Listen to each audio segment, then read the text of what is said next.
Bonjour à toutes et à tous. Et je veux commencer par dire le soutien plein et entier de mon groupe La France Insoumise à toutes les blessées, à tous les blessés et aussi au soulèvement de la terre dont nous ne tolérons pas la dissolution. Je veux dire ici devant vous que l'unique responsable des violences qui sont commises, c'est Darmanin et c'est Macron. Quel est le sens d'envoyer 3000 gendarmes pour garder une bassine vide? Quel est le sens de tirer 4000 grenades lacrymogènes sur des manifestants qui étaient venus pour défendre le droit à l'eau comme bien commun? Aucun. Monsieur Darmanin est le responsable de ces violences. Il doit démissionner.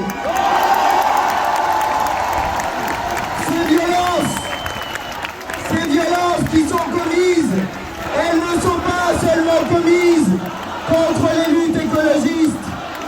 Ces violences qui sont commises, elles le sont depuis des années dans les quartiers populaires. Elles l'ont été contre les gilets jaunes.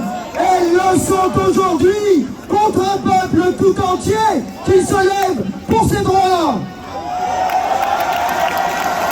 Et je veux vous dire que quand ces gens nous disent que nous sommes des violents, ce sont eux les violents qui, avec cette réforme des retraites, vont faire que 15 000 personnes vont mourir avant d'avoir atteint l'âge de la retraite.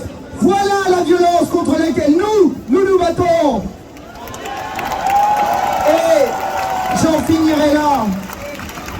Le droit est de notre côté, je tiens à vous le dire. La Constitution dit à son article 66 que nul ne peut être arbitrairement détenu. Or, nombreux sont les jeunes gens qui ont été arbitrairement détenus. Et je salue d'ailleurs la création d'un collectif de ceux qui se battent contre cela. Le droit est de notre côté quand la Déclaration des droits de l'homme dit que nous avons à son article 2 le droit naturel et imprescriptible à résister à l'oppression.